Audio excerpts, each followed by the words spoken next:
name is Stephen Thompson. I'm the Director of Policy Research and Public Affairs at the Quebec Community Groups Network. The Quebec Community Groups Network is a representative organization with 56 not-for-profit organizations as members, working throughout Quebec, providing direct services to English-speaking Quebecers. We have regional organizations, we have sector-specific organizations. Our members stretch from the Lower North Shore all the way up to Rwanda, south to the townships, Quebec City, where we cover the province. We're a federally funded organization. Our funder is here today. Canadian Heritage is here today, and it's certainly my pleasure to have been asked to moderate this panel. After I introduce the panel, we have until noon. We're starting just a little bit late, but we're fine. So for the next 45 minutes or so, our panelists will talk for 5 to 10 minutes on a series of questions that we've talked about before this event, about life in the living as an English-speaking Quebecer in the region. Then we'll have about 15 minutes of a guided discussion, and then we'll throw the floor open to questions about from 11:30 till 12. There's very few people in the room, so we don't really have to make it as formal as all that, I think. So if you have a question, nos présentations aujourd'hui c'est en anglais, but please feel free to ask your questions in French. Okay, so without further ado, I'll introduce the panelists. On my far left, your right, is Bruce Campbell. Bruce lived in Arvida from 1948 to 1966. He spent most of his career as a public policy researcher and analyst, and was executive director of the Canadian Centre for Policy Alternatives from 1994 to 2015. In 2015, he was awarded a Law Foundation of Ontario Fellowship for his work on the Lac-Mégantic oil train disaster, and spent 2016-17 as a visiting professor at the University of Ottawa Law Faculty. He is currently writing a book about the Lac-Mégantic tragedy that will be published in the fall of 2018. To Bruce's right is Terry Loucks. We'd like to thank Terry for helping us organize all of the activities that have happened over the last day and a half. He's just been a Tasmanian devil, and thank you very much for all your help and your enthusiasm. Terry was born and bred in Arvida and now lives in the Eastern Townships. He studied liberal arts at Bishop's University and had a 25-year career with Air Canada. He is an official Arvida ambassador and has worked on the Comité pour la Reconnaissance Patrimoniale d'Arvida for the last 8 years. He serves on many boards, including the Quebec Anglophone Heritage Network, and is committed to preserving the Anglophone heritage of Arvida. Next to Terry is are Tom and Joan Monahan, and I'll start with Tom first. Tom grew up in Arvida and is a recognized leader within the banking and wealth management industry. He retired from CIBC Mellon in 2016 as the president and CEO, reporting directly to the board of directors and providing leadership to the CIBC Mellon organization. Prior to this, Tom worked with CIBC Wood Gundy for 14 years, starting as a national sales manager in 1995, becoming head of CIBC Wood Gundy in 1999, and also chairman and CEO of CIBC Investor Services in 2001. Tom also has roles with BMO Nesbitt Burns, Merrill Lynch Canada, and the Montreal Stock Exchange. Joan grew up in Arvida and works in Ottawa as a general counsel at Finance Canada. She has law degrees from the Université de Montréal and Oxford University. Prior to joining the Department of Justice in 2010, she acted as a special advisor to the expert panel on securities regulation. She practiced in the area of international finance at Export Development Canada, and prior to that, in New York at the firms of Dewey and LeBoeuf and Milbank, Tweed, Hadley, and McCloy. Next to Joan is Jamie Kirlin. Jamie was born in Montreal and is a landed Arvidian since 1999. Arvidian. And his 18 years at Riverside Regional High School, the 6 years young principal of the only English high school in the region, has developed strong connections with both the English and French communities he lives and works with. And finally, to my left, Anne-Marie Cronkwright grew up in Niagara Falls, Ontario. She moved to Saguenay 3 years ago when her fiancé, soon-to-be husband in 2 weeks, congratulations Anne-Marie, was posted with the Canadian Air Force at the Bagotville military base.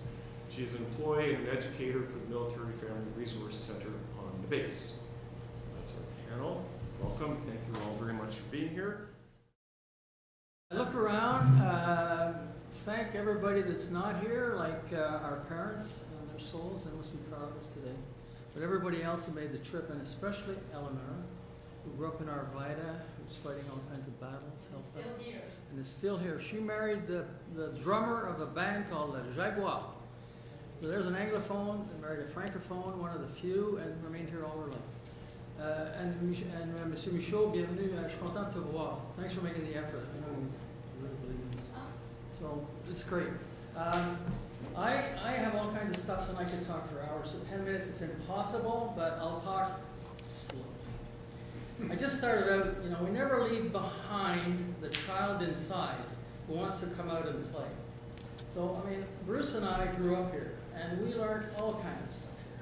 And yesterday, when people were playing in Bagotville on those children's games, it made me think of the child inside of us. You had to see there and be it. I mean, it's very expensive equipment for kids in Bagotville, and these women were bicycling. It was really beautiful to see. So, so I had all kinds of notes as usual, but I do not claim to possess HSAM, highly superior autobiographical memory. So memory is an interesting thing. I was reading about Joss Freed and the trip down memory lane, and of course I've done many trips through the park down memory lane, and he claims that, like all communication stuff, when you get to the end of the road, like where were you on the day JFK was killed? Where were you on 9/11? You know, and I was in grade in Arvida, and the teacher started crying looking out the window, and we were marked for life. I still have the newspapers from that day and the whole bit. But Freed's article was like, you know, some of the most unforgettable moments, maybe the ones we forget, and we forget a lot. And Bruce and I haven't seen Bruce in, you know, we were in grade 11 together. We were athletes. All the way through. All the way, yeah. So there's so much to do with Mémoire d'Arvida, and I'm glad that people will be interviewed today at the Bibliothèque. Bruce, Tom, and Joan. That's fantastic. So I put the, you know, speaking of community, like English community, my community now is a virtual community. Modern times. So I communicate with all kinds of people and throw them this, and the ones that are interested pick it up. I met a guy from Finland who's in Vancouver. He told me all about the Finnish community. I know this week they did something on the Polish community where there was 80 people there. He wants to plant a memorial tree for his father in front of Arvida High School. His name is Max Ado. Great, great story.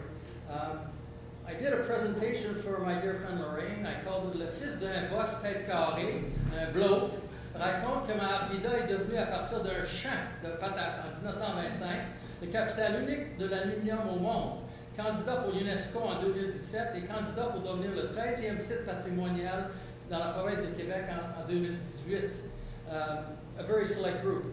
And then I did, you know, a big thing about what I can talk about. The intro, you know who I am, so I won't go into that. My mission really is to preserve Arvida history in the history books accurately and correctly. That means from 1925 to 1975, that's half a century, 50 years of Anglo work, sweat, toil, love, play, kids. So it's a battle. So that's the real reality around here. Alcan was a utopia company around town with ethical, democratic values, which were unbelievable, which we picked up. We were born in the time of sex, drugs, and rock and roll, so we rebelled. But all that stuff, we had to go to Sunday school, that stayed in us. And so at the end of the line, we looked at our lives and we smiled and said we did. Immigration to Arvida was vital. Most people forget about that. When I lived there was 36 nations in Arvida. It was like les Nations Unies for us. We couldn't even pronounce Ziegenberger. What's her last name? Diane? Ziegel-Gansberger. Ziegel-Gansberger. That was my girlfriend. Diane Ziegel-Gansberger. So you know, and Andy Orishko, Oldest Anderson. We didn't even know where their father worked, what country they came from. We just know they were good athletes, smart, beautiful, having fun, or good on a bicycle or something, or playing football. But all that whole thing about they came from afar, they came here for 20, 30, 40 years, and then they left and went back to their native land, countries, provinces, you name it. Sort of like in Broadway, that play about Newfoundland, which was a huge success. They should do the same about Arvida, come from away. They should do the same thing for Arvida, for all these people that came from all over the world and ended up here and had a fantastic life. At the end, it wasn't so fun, but anyway. The Anglophone experience, there was bullying, there was racism, there was problems. But as Monsieur Michaud said, we respected each other, we threw snowballs at each other, and that was the end of it. You know, we were open-minded, we loved nature, and it was a fantastic place to be born and raised, and everybody says it. I could talk about the role of religion. It's vital in this place. This place was run by the Catholic Church and the manager of Alcan. That's it. 2 people, 2 men. And for years and years and years, they censored the movies. They told them, don't go and play with Parc Powell with the musique protestante in the church. Right. And so they would preach to them how to live here and their culture. Of course, the kids would go and play. The French kids would go and play with us anyway. I'm almost at the end. So there was all kinds of communities here. Mine's virtual now, but one was the Kirlin community. As Monsieur Michaud said, there was 80 organizations here, call them athletic, cultural, 80. From stamp collecting to singing to golf, curling, bowling, you name it. Anything you wanted was here. Because Alcan had the money and they wanted their employees to be happy. And most of them were. Interesting, it was a dry place, so they found the booze otherwise. So there was all those communities. So that's sort of an intro. I'll pass it on to my dear friend Bruce, who I asked to come from Ottawa. He's really busy. So, you know, we can sit down and reminisce forever. But, you know, we had a similar upbringing. We ended up at Bishop's together, and then he did his life and I did mine. And we had funny stories like divorces and all that stuff. But that's part of being born and raised in Arvida.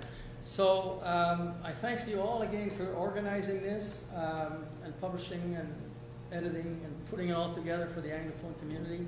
It's fantastic, and deep down, Arvida will one day become recognized by UNESCO.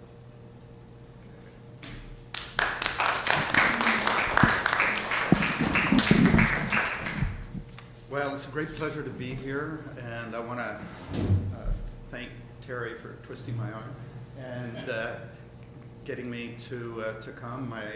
It is Terry's, and thank him for his incredible work on preserving the memory and keeping it alive.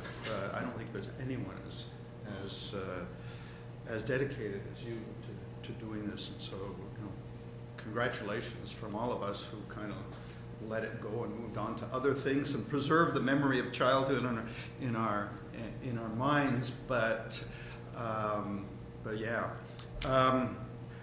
you know, when you were talking about the diversity of people who came from afar, I don't know if you mentioned my mother. My mother was from Jamaica. You can imagine many reasons why it would be much more of a shock for her to come from Jamaica. Yeah, I was a kid. I thought she had a good suntan. I didn't even know she came from Jamaica. That's all. Anyways, but she loved it, and she loved raising us because it was a wonderful place to raise kids, as I'm sure all of us will attest. I mean, it was total freedom. You know, they let us out in the morning and told us to come back for supper time, and that was, you know, we were on our own. I mean, the difference between that and how my kids grew up was just stunning, and it was just such a treasure to be able to roam in the woods behind the Saguenay and down to the cove, down to the Saguenay, the archery field, which is now filled with houses. You know, that's a change. It was a much more open space. It was kind of a wilder time. And I should say that I was 5 months old when I came to Arvida, so I'm not quite a Bleuet, but almost. My brother was born here, so I have a brother, and actually I have another brother, which I learned about many years later, but that's another story, not something that you need to know. When Terry was mentioning critical moments, and he mentioned the death of John F. Kennedy, that was a critical moment, one that's burned in our young minds, and the other one was the Cuban Missile Crisis. And it was at the time when the transition was happening. They were building Saguenay Valley, and in the transition it wasn't ready, so we moved over to Konogmi. And so the Cuban Missile Crisis was in process. And I remember there was a TV placed on the stage in the auditorium for us to watch. And of course we were all we were all terrified, and it's kind of has some currency today, given what's happening south of the border. But those were moments. We had, I had on my little street, which is Héroux, which is a little offshoot of Wake Street, near the corner store. So there were 4 houses on that street, and it was a great street for playing road hockey. Everybody came to play road hockey. So there was the Campbells, and then beside us the Loucks, and then beside us on the other side the Charest, and beside us the Gagnés. So they all francophones, all the kids spoke English. So where my contact was, first of all, we had, I don't know if the situation has changed. I presume it's changed, but there were two TV stations, CQUESCREN and CGPM, and it was all French. Except they would play an English movie on Saturday night on one of the stations.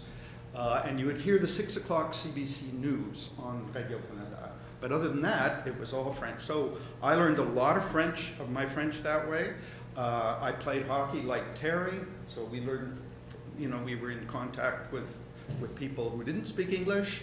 And basketball, played around the region, Collège Classique, Guillaume Tremblay, all the schools in the region, played basketball.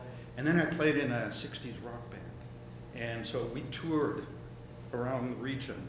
Sometimes big names would come in from Montreal, and we'd kind of open for them and make a little tour around Lac-Saint-Jean. But I played Teen Town, the rec center, the church, the Anglican church. That's where we started off with a group called the Esquires, and then we graduated. We became a group called the Clods, and some of you may or may not remember that, Eleanor. And so, Doug was there, yeah. Doug was there during my time. Then I left and went to university, and Brian Harper replaced me. I was the lead vocalist. But it's an interesting connection because we have always tried to maintain our links through reunions, starting in '84, '89, and the last one was in 2014. And someone got the great idea, I don't know if it was you, Terry, I think you said it was you, to bring back the remnants of that band and a few others and play. So we played at that reunion, and Eleanor's husband, I think, was drumming because the Jaguars were... No, he was with a group called Cocktail. Okay, well that successor group was playing. It was great. It was, to channel my 16-year-old self.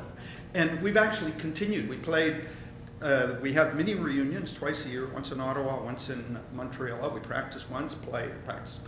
But the last month or so, we've been playing very regularly. So we played last weekend in Montreal, and we're pretty good now. We were hackers before, but we're pretty good.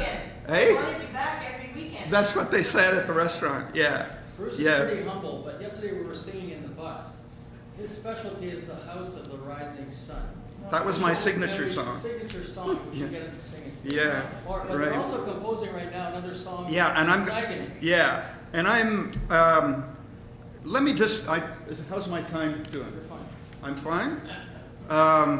Yeah, most of us lived in Sainte-Thérèse, which was the Quartier Anglais. But there were people that were spread out through Saint-Philippe and Saint-Mathias, all over. Terry mentioned coming together at Saguenay Valley, and for us it was, it was great because we lived there. I was only 5 minutes from the school, but people had to come from Riverbend. The Dolbo people had to billet. There was a lot of tension with trauma for the students and tension with the parents. Politically, that amalgamation was hard, and there was a lot of resistance. I didn't fully appreciate actually until some of the, in recent years, talking with some of the Konogami people, how much it, turned that community upside down. But it's just to say, with these reunions, we've maintained contacts, and there's a listserv of about 350 on that who get notified of our gigs every time it happens, or the reunions every time it happens. And I'm just going to end by not singing "A House of the Rising Sun," but Gord Lovelace, who's the driving force behind this band, who's organizing. He's Kenogami, and he's an ex-journalist. Worked for the old Ottawa Journal, and I think he might have worked for the Chronicle in Quebec. I'm not sure, but he's a real veteran journalist. So what he did is write this song called "Born in the Saguenay," with apologies to the boss, meaning Bruce Springsteen. So it goes, I'll just do a little bit of it. I mean, the chorus, of course, is "Born in the Saguenay, I was born in the Saguenay."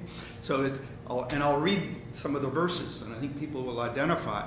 "I grew up in paradise, carved from trees and snow and ice. A great time to be a teen, from Port Alfred to Ilmaline." And then, "Memo dances in Kenogami, ate at George's and she could see me. Hit Arvida for a movie show. Then Chez Bob was the place to go." And people who were, you all remember that, who grew up there. "Spent summers at Lac-Saint-Jean, had a camp near Saint-Gédéon. Used to party with all my friends, hauling beer from River Bend. Fish for trout at a natural way, cheered swimmers at La Traversée. Pitched my tent at Desbiens Mills, watched jet flown from Bagotville. Took our cars out for a race on the road to the Air Force Base. Met a gang of our Bagtown pals, overdrafts at the terminals. We had teachers who tried to teach, but we played hooky at Shipshaw Beach. Drinking dad's stolen rum and rye, mixed with our Saguenay Dry. Born in the Saguenay." So anyway, for posterity, if someone wants to hold on to it, Lorraine or whoever's recording this. That's fantastic. Anyways, thank you.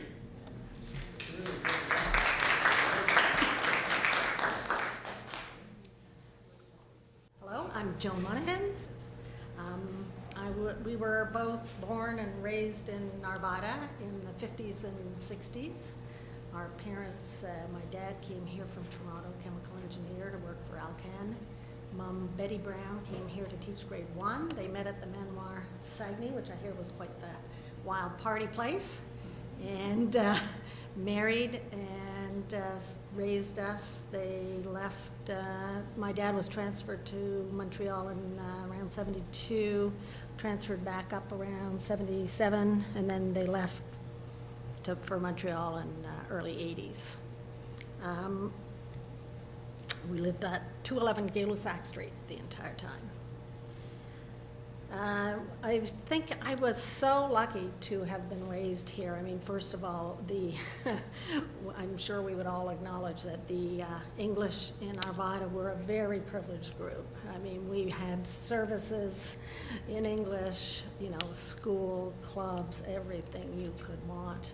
But the best part for me of having grown up here is the opportunities I had to become comfortable in French and to be comfortable, to have the exposure and contact I had with the Francophone majority. I think if I'd been raised in Montreal or the Eastern Townships, I just would not have had the opportunities I had. You agree, John, right? Mm-hmm. And in fact, all my early cultural references are really from French-Canadian pop culture. And I remember when I left in 70 with my Robert Charlevoix volumes and went to Carleton, and they had never heard of him and were listening to all these American bands I'd never heard of. It was a certain disorientation. I think a lot of the children of the unilingual Anglophones who came here became, to some degree, it varied a lot culturally and linguistically assimilated, and it's been a wonderful, enriching thing in my life to have had that. And Although the the English lived in one concentrated area, which I guess they called the Quartier Anglais. I never heard of that. I thought it was Les Mots Anglais. But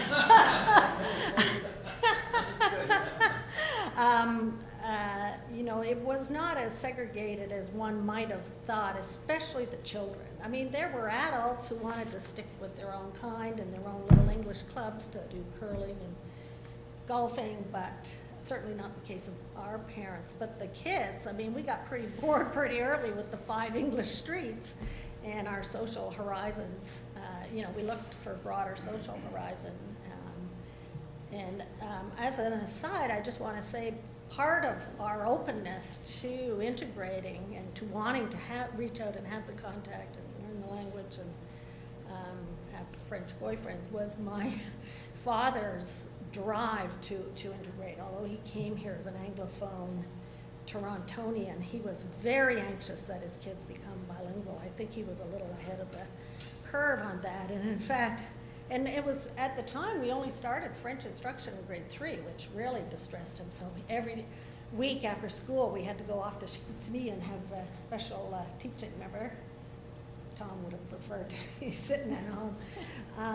And he tried for years, actually, to get us into the French school system here, and I'm not too sure what the problem was. He ultimately was successful with our youngest sister, who went into the French system.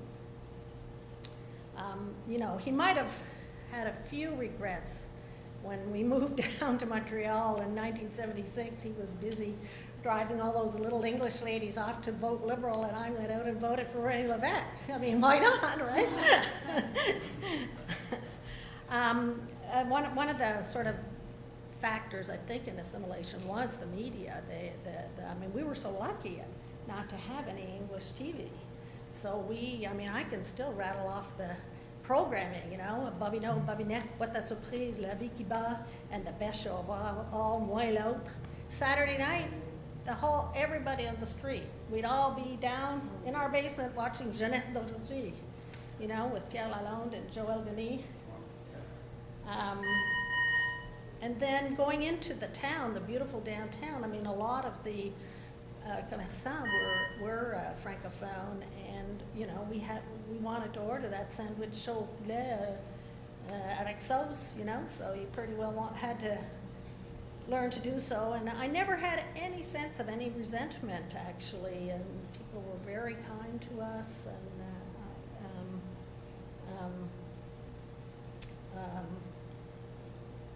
but we never had any sense of that. It was just a warm, kind, solicitous, and the interactions were always very positive. And then in our teenage years, of course, our social horizons opened up. We had the Alma kids came, so we'd go up there a lot. A lot of them were children of francophone and anglophone parents. We had Montfortin, where we went skiing, so of course got to know all the boys from Jonquière, out of the ski hill. And then, of course, the most important social development of all in the region was the building of the mall in Chicoutimi. So there we could go meet the boys from Chicoutimi.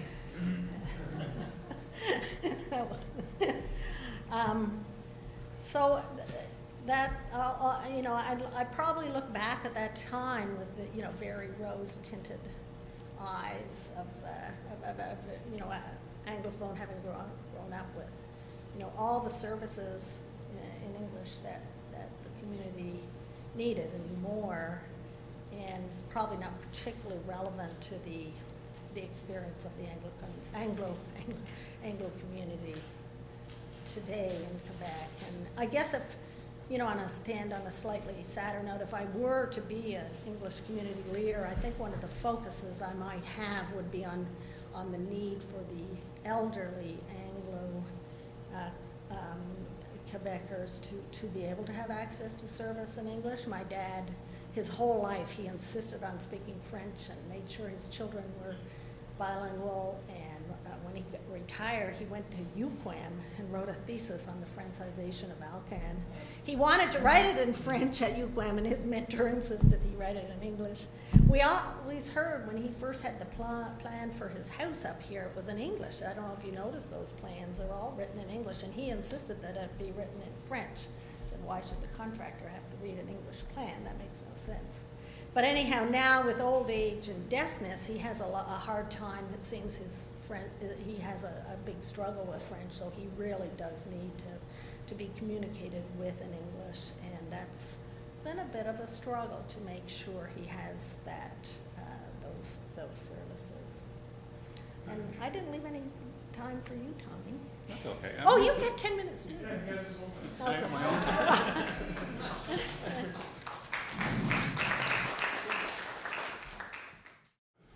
But the other thing is that, you know, everybody else talked about us being sort of free-range kids in Arvida.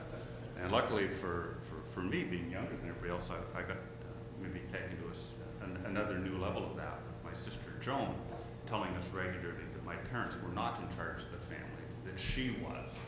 And if we thought that we were in trouble with them, just wait until she got hold of you. So that was the way we were brought up, very much free range. As was said before, when we had the run of Arvida, we did a little bit of a tour yesterday, you know, down to the Cove, down to the Duchesne River, down to the golf course. You know, we had the complete run of the place, being able to bicycle from our house to the yacht club was okay. Going there down that big hill towards Shipshaw and then having to pedal back up again. You know, as far as integrating with the French community, I mean, to me, my experience was mostly around skiing. And we went up through the Nancy Queen League into the Zone League. And really at the ski hill, it didn't matter where you came from, what language you spoke. If you could get down through the flags in a reasonable pace, you were on the team, and they really didn't care what language you spoke, or if you spoke at all. The criteria was how well you could perform on the field. And it really depended how far you got into the integration with the local community, depending on which sport you selected. And sort of like Joan said, if you went to the golf course or the curling club, I think you didn't have much integration. If you went to the sailing club, again, there wasn't much integration, but certainly skiing, which was the primary sport that all of us were involved in. You had to speak French because, you know, you were the only English kid, or maybe one of the kid on the team, and then you were out in the community racing against the people in Ile-Maline and down to Quebec City and down to Beauport and down to Mont-Saint-Anne, and you're traveling around with the ski team. You had no choice but to be bilingual. But coming out of Arvida, certainly from my perspective, you know, I was born in '56 and left in '72, so I'm probably at sort of the tag end of people actually graduating from the high school. I never, after I left in '72, I don't think I ever had much contact with any of my graduating class, because everybody in the English community, and certainly Alcan Management Group, were all being reorganized either out of the company or certainly being transferred back to Montreal, and then into a very large city. And I don't think I've had any contact with anybody since then. However, you know, the foundation that you had here, and you know, getting through some of the challenges in running companies and businesses, the ability you had as a result of coming from a community like this, of being able to talk across cultures and across all levels of management, being able to meet people who've come to the country from certainly running companies in Toronto. You had people coming to Canada from everywhere in the world, as far as being economic refugees or seeking opportunity, or being refugees from countries that were very challenged. The ability you had as a result of, you know, living in a community like this, where it really didn't matter what your parents were doing or where they came from or who they were within the company, being able to communicate with them was a skill I think I would not have had I not come from a small company town like this, where you met everybody and had to maintain good relationships with everybody regardless of your background. And that stayed with me through my career. Probably I would have never gone as far corporately had I not had probably those two advantages. First, being bilingual. Whenever you're putting an application in for anything, you say you're bilingual, and it puts you above the crowd, and then being most senior person down to the most junior person across an organization was a skill lots of people didn't have because they stayed within a cultural or socioeconomic group. The other thing that coming out of Arvida was one of my first experiences that I thought was certainly formative for me, was moving from Arvida to town of Mount Royal. And there was a big tree in our backyard. So of course, coming from Chicoutimi, if there's a big tree in the backyard and you want it down, we hired somebody first of all to take it down. It was between houses, and then you have the big log, it was about that big around, and some of the big branches. So I told my dad, of course, don't worry, Dad, I'll get the chainsaw out. And it was probably sort of end of October, beginning of November when this happened. So the darkness comes a little early. So you get, of course, the extension cord and the light, and you hang it from a tree, you get the chainsaw. It's a Saturday, and I got started a little late, probably a little hungover. Started out a little late, and I'm sawing away and chopping away. And if you're in Arvida and you do this, and the next door neighbor was having a cocktail party, you just figure everybody's going to come out with a case of beer and ask what you're doing, and interact, and maybe even help out a little bit, even though there's a cocktail party going on, and people were coming and going next door.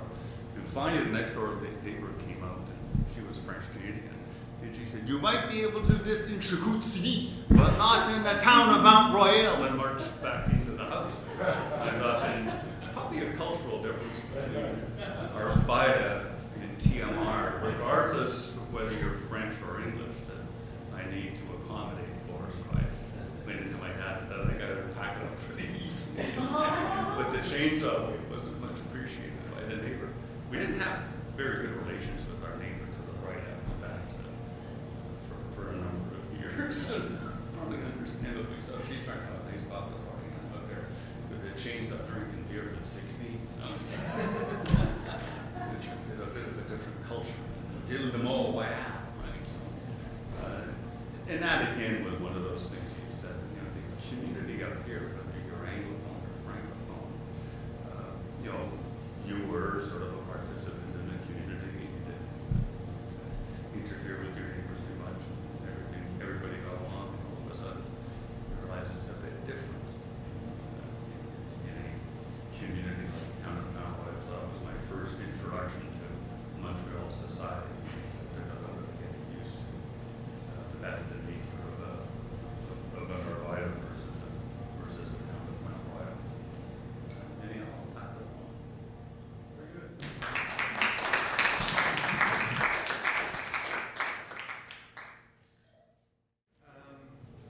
So thank you very much for thinking of me and inviting me here today. It's a pleasure for me to be here. My name is Jamie Kirlin, and I'm the principal at Riverside Regional High School. And well, I'll start back to where I'm from so you get an idea of how I landed here. I was born in Montreal, and I lived there until I was 8. And my father was transferred after that to Toronto. I lived in Burlington, Ontario, and that's where I did, I guess, the majority of my growing up, physically at least, and not necessarily my maturing, because I think I did a lot of that when I landed here. As I was said in the introduction, I am an Arvidian, or an Arvidien. Since 1999, when I came here because my wife, she got a job at the Cégep de Jonquière. So sort of packed everything up. Our intention was to set up camp in Montreal, and I was going to go back to school and do something different, and we thought, hey, we'll go give it a try, and we haven't left. So I guess there's a reason why we haven't left. We came here, well, she was from here, but I came here, discovered a beautiful region, and my wife has always said, if ever you feel like you want to leave, you want to go back to Montreal, you want to go to Toronto, the door is open, we can go and try that out too. And I never had a reason to go.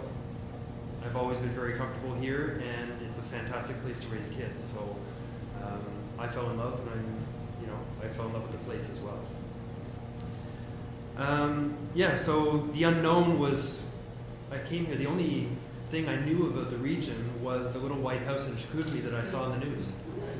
That's all I knew. So when we came over that last hill, and you can start to see the region, when you come through the park, you start to see the region. I was driving, and my wife said, "Look, this is my region." And I could already detect the pride that she had in the area, which was really something special for me, and that was a click for me too. So when I got here, I just haven't wanted to leave. So what was I to do when I got here? I didn't really know. My wife had a job. She landed a job at the Cégep in Jonquière. And so I set out, and it took me a half an hour to find a job. You're laughing, yeah, I know. Why did it take so long? Well, I had to get all the way to Chicoutimi without a GPS. Yeah. So yeah, it took me half an hour to find a job, and they hired me on the spot. I was an Anglophone in a very French region, and that's a certain, I guess, having a wealth of being bilingual is you know, it's an asset for employers. So they hired me on the spot, and I started teaching English to adults right away. And one thing led to another, and I was teaching adults in the different factories, the Alcan factories around town, around the region. So I got to understand the importance, the grandeur of Alcan in the region, the importance that it has here. And I learned about the history as well. Because in my classes, I asked the students to walk me around the factory, give me a tour, talk about the history, so I was learning and they were able to explain their work at the same time. So it was a give and take. Although I was the teacher, I was supposed to be teaching them English, you know, I got something out of it too, which was really nice.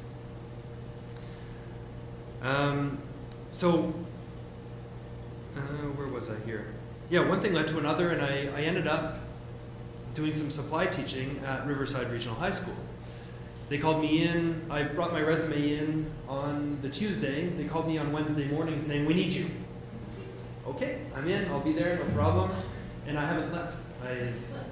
I was there for what I thought would be one day, you know, here and there doing some supply teaching, and I've been there ever since. So I guess, well, we're nearly 20 years into my career there at Riverside, and I taught at the high school at all sorts of subjects, all levels. I did a little stint at the elementary school and then came back 5 years ago as a principal.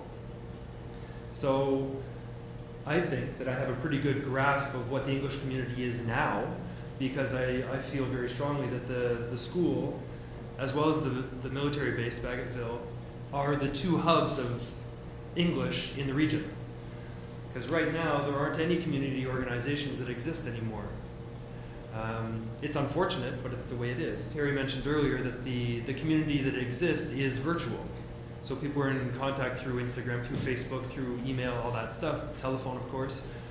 But there's nothing tangible. There are no meetings that take place here other than reunions for the English community.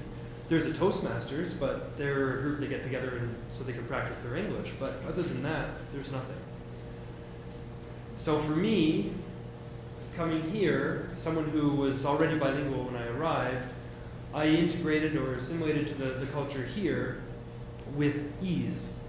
I have one English friend. Other than my colleagues at work, I have one English friend here. And he's someone that I grew up with in Burlington, Ontario. So, and he followed me here with his wife. So my entire surrounding, everything is French for me. I go to the doctor, it's in French. I go, if I have to go to court for any reason, I'm sure it'll be in French. If I go to get my driver's license, it'll be in French. I buy or sell a house, it'll be in French.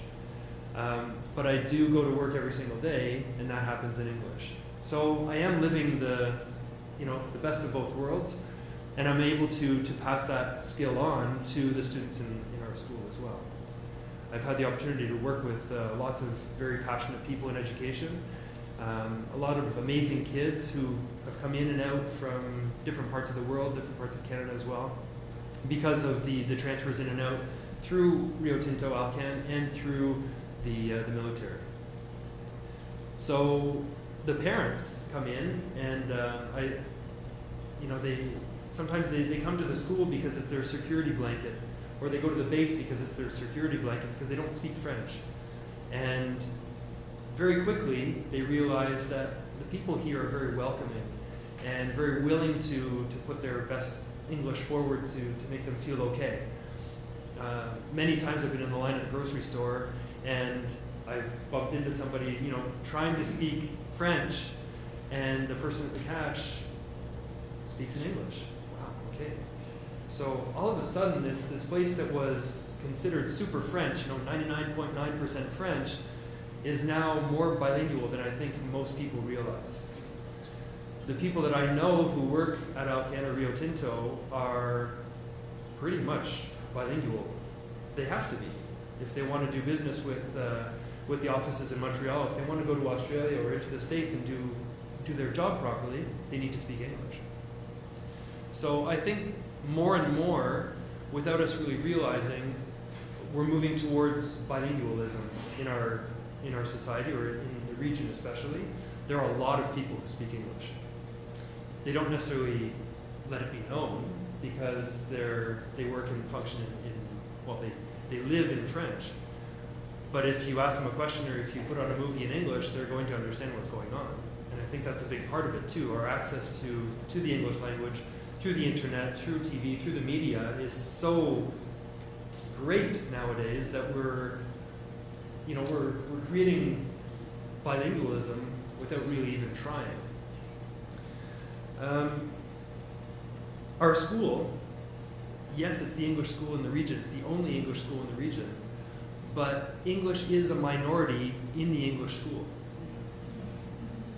Sounds strange to say, but we have a very small handful of students who come to our school who would say, yes, I'm an Anglophone, my first language is English. You walk through the halls and you hear French. English in the classrooms, yes, because that's the language of instruction. But in the hallways, outside, even when they're playing soccer in gym class, the French comes out because they're used to playing in French. So I think my view of things, I think the future will maybe go towards a language neutral sort of school system, or a bilingual system where French and English are taught not necessarily equally, but close to. A lot of the schools in the area are starting to offer more language programs, giving kids the opportunity to speak English and Spanish as well. So I think that expansion, or that realization of the importance of English here is catching on. And things are getting competitive between schools because they want to offer the best program, right? And they want to attract as many kids as they can. So I think that's where we are, and I think that's where we're headed. How big is the school? Our school, the high school, we have roughly 120 students. We're going up slightly next year. And the elementary school is at 350 for next year. So it's the demographic. We hit a bit of a lull, demographically speaking. This was Quebec wide, and we're on the upswing now. So we see our population increasing steadily over the next few years. Yeah, so I think that's where we're at. Jamie? And yes. Maybe they'd be interested to hear your story. How did you educate your own two children? Well, my kids are, my wife is Francophone, she's from here. So I'm entirely in English at home, and my wife is entirely in French. When my kids' friends come over the house, I speak in English. And when they were younger, they would ask me to translate, but they don't anymore. Because they watch movies in English, because they've been around our house a lot, and they've learned English, and they've learned, the little ins and outs, and they get it. They don't ask me to repeat in French anymore, which is really neat. So my kids are perfectly bilingual because of our situation at home, and their friends are becoming that way as well, which is really neat. I think that I'm, proud of being able to help them out with that. And what schools do they go to? My kids actually go to French school. Yeah. Yeah, because they are already in a bilingual environment.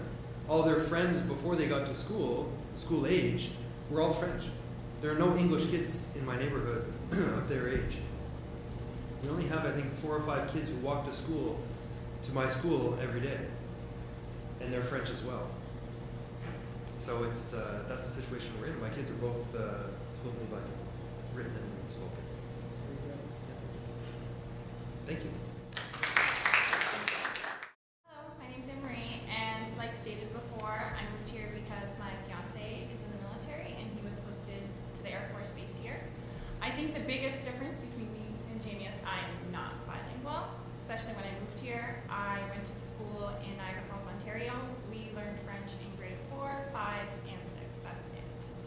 I think I learned to say hello, goodbye, and maybe count to 10. It was very, very minimum. Yeah. My fiance spoke a little more than I did. He took it up to grade 9, but the curriculum that I had to follow was very small, so I didn't speak very much French at all. We heard 2 things about Saguenay before we moved here. It's beautiful, which is very true, and that no one speaks English, which is a lot. Some people, like Jamie said, a lot of people do either understand English or they're happy to try their English or even just take the moments to listen to us in what I like to call our broken French.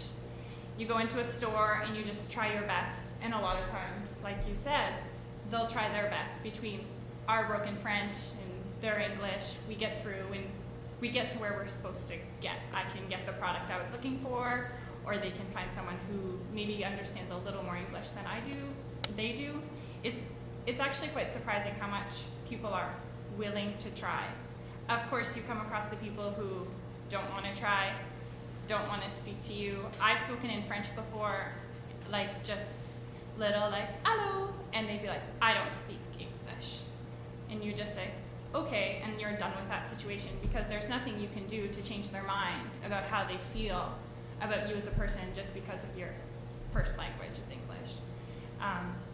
But of course, there's grumpy people in all languages and all ages, so I just try to take that with a grain of salt and walk away from that situation.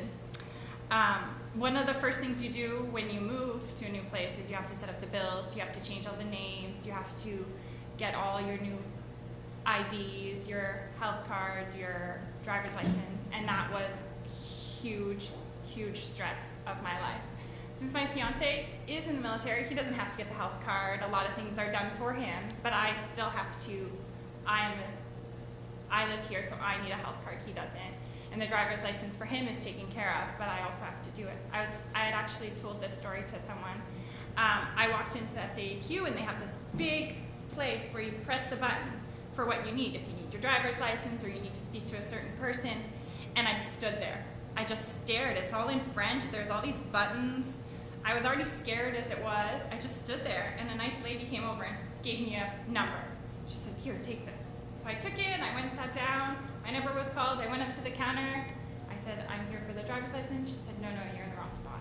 So I had to go back to this scary, scary board, and I was like, okay, what am I going to do now? It was nice. Someone else came over, and they asked what I was looking for. I gave them a paper that was by the military saying I need my driver's license, and they said, oh, okay, I'll take you. And they took care of me, and I was extremely thankful for that.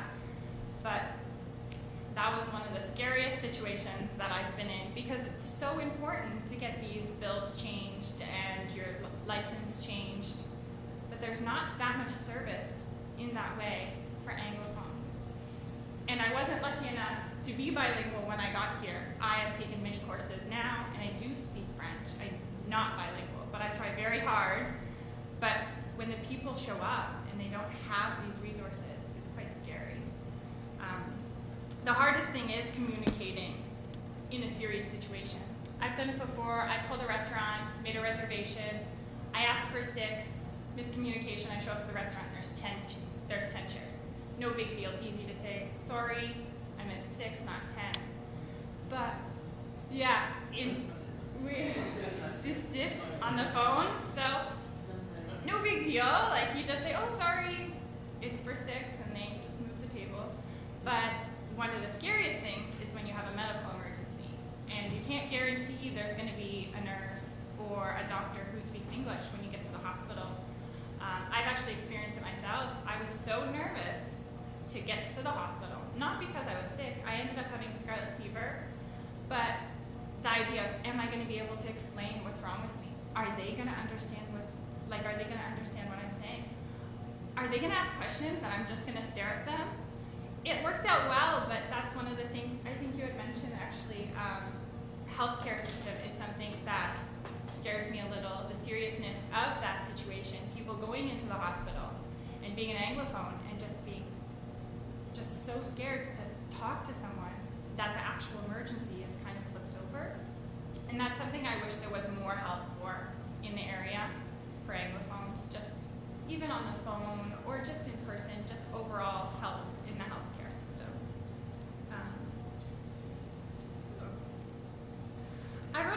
employment, I know as a military spouse, you follow your significant other.